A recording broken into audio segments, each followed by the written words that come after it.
மேலே தேப்பா செகதிக்குள்ளே கிடந்தா செகதி ஆகாமல் என்ன செய்யும்? பிடிச்சிட்டா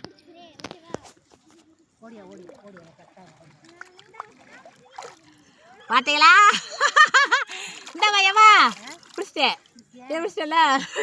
பார்த்தீங்களாக்கா எப்படி களிக்காட்டுக்குள்ளே மீன் பிடிச்சிட்டு கிடக்கண்டு. இப்படித்தான் மீன் பிடிச்சிட்டு கிடந்துருப்பேன். வேற சீமானுக்கு வாக்கப்படவும் நகரத்துக்குள்ளே வந்து வடை ஊற்றி கொடுத்துட்றேன். இல்லைன்னா இப்படித்தான் மீன் பிடிக்க எடுத்து போடுறேன்.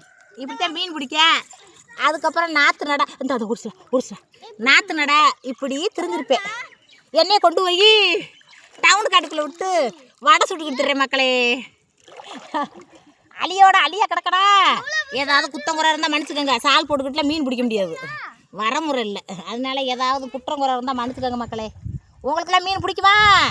குறவை மீன், கெளுத்தி மீன் அம்புட்டு செகதிக்குள்ளே கிடக்கு. செகதியோட செகதியாக பிறண்டு பிடிச்சிட்டு கிடக்கும். ஆத்தா இங்கே பிடிச்சி போடுது. அந்த பையில் பாருங்க. பைய கட்டுறான். பைய கட்டு. பையன் வந்து மக்களுக்கு காட்டு. இந்த வத்தியில் நாங்கள் பிடிச்ச மீன் எம்பிட்டு மீன் காட்டுறேன். ஏன்டா இப்படியே கீழே காட்டுறீ? அதுக்கு காட்டுறா. அது பூரா நாங்கள் பிடிச்ச மீன். நானும் எங்கள் அம்மாவும் கைட்டியே தடவி பிடிச்சிருக்கோம். பிடிச்சிருந்தா லைக்கை போடுங்க.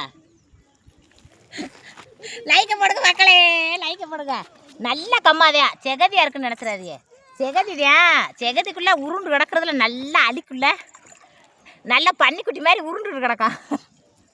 ஊரே தேரண்டு பிடிக்கும். இன்றைக்கி ஓட்டு போடுறதுனால எல்லோரும் ஓட்டு போடுறதுல இறங்கிட்டாங்க.